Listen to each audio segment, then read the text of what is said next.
Carl. We've got Carl here to say a few words, and if you want to get your hair cut by Carl, come get in line over here on the side of the Capitol. Here you go, Carl.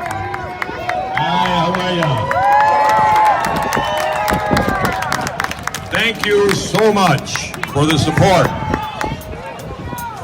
You know, 3 weeks ago I was about as famous as I wanted to be. You know, I was a hometown barber, been cutting hair for nearly 60 years. You know, and all of a sudden this pandemic, suddenly it occurred. And you know, we were told, well, we're going to have 2 weeks off, and you know, then we'll be able to get back to work. And it is almost 50. Oh, I've been cutting hair over 59 years. I've never taken 2 weeks off in my life. You know, in my working career. Well, that was fine. Well, then it extended to another 2 weeks, and then it extended to another 2. And when it went to the May 1st, that we were not able to open, it brought me to my knees. I could not afford to go another 28 days without work. So I had to make a decision what I was going to do. My credit rating was good. I've always had a good credit rating. I decided I'm going to go back to work. Someone told me that they criticized me for that decision and said, well, you could go on food stamps. In my nearly 59 years of cutting hair, 60 years, I don't even know what food stamps are. Now, believe me, I know that that's a safety net for folks, and I support that. But for myself, I'm capable. I'm able to work. I have a craft. And I was summarily now have my license pulled by our governor,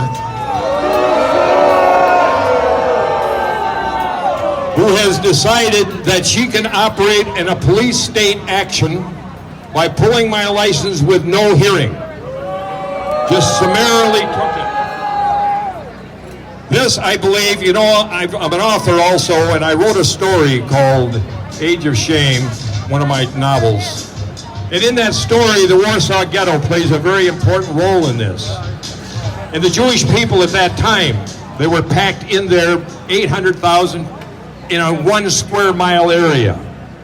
And in that story, there's the younger people knew what was going on with the German Nazis. They knew what was going on. The older people wouldn't believe it. The older people would turn in the younger people for causing problems, for fear that they would upset the Germans and they would make life hard for them. These people, these older people, were told with the reels of the movies that were coming out and the type of propaganda that was coming out at that time, that they could get into these cattle cars and they would take them to these new homes that they had prepared for them.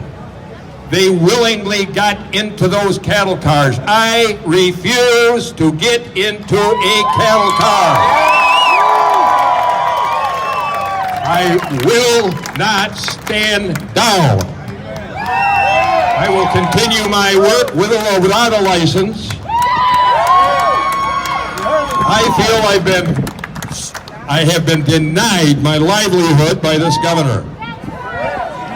I'm sure that there are probably people that love her and care for her as much as people care for me. But her actions are wrong. This is not a police state. I refuse to live in a police state. I will not stand down. Thank you, Carl, for being here today. You're an inspiration to all of us. Folks, we have set up a GoFundMe page so that we can help the barbers here today and stylists here today that are being written $1,000 tickets. If you have the opportunity, please go to Michigan Conservative Coalition and the Facebook page or MichiganConservativeCoalition.com, and please donate to help us